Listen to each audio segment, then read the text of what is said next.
Hello, how are you? Ready? A round of hugs for 13-year-old Bryan Gonzalez after another heartbreaking trauma for a teen who has been through so much.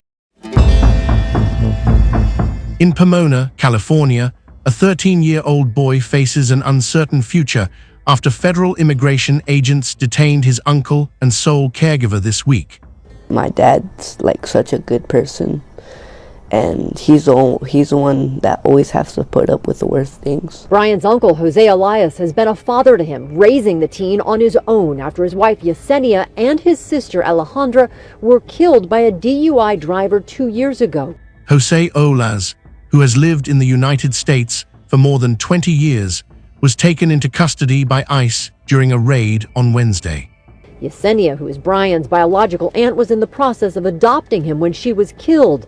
Now Oleaz, who wanted to take over the adoption, has been taken away as well, detained by ICE. First thought that came to my mind was me hoping that he was okay and that nothing bad happened to him.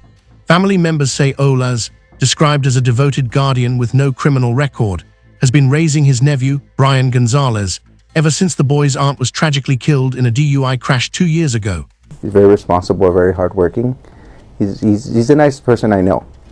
And for this to happen to him is just devastating. Oleaz is not only the main breadwinner for his family, he's also caring for his father, who has cancer.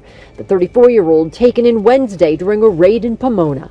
You're taking people away from their kids, their families. In emotional interviews with ABC7 Los Angeles, young Bryan fought back tears, pleading, "My dad's like such a good person, and he's the one that always has to put up with the worst things." He expressed deep fear for his uncle's safety and worry about being left alone. He always pushes me to do better. And yeah, no, he's a great dad.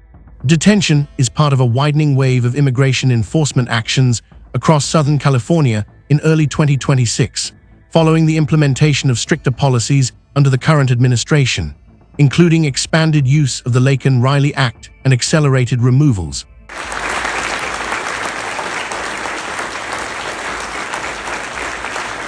Advocates for Oleaz have launched fundraising efforts to cover legal defense and support for Bryan, while critics of the coverage argue the story amounts to an appeal based on emotion rather than legal status.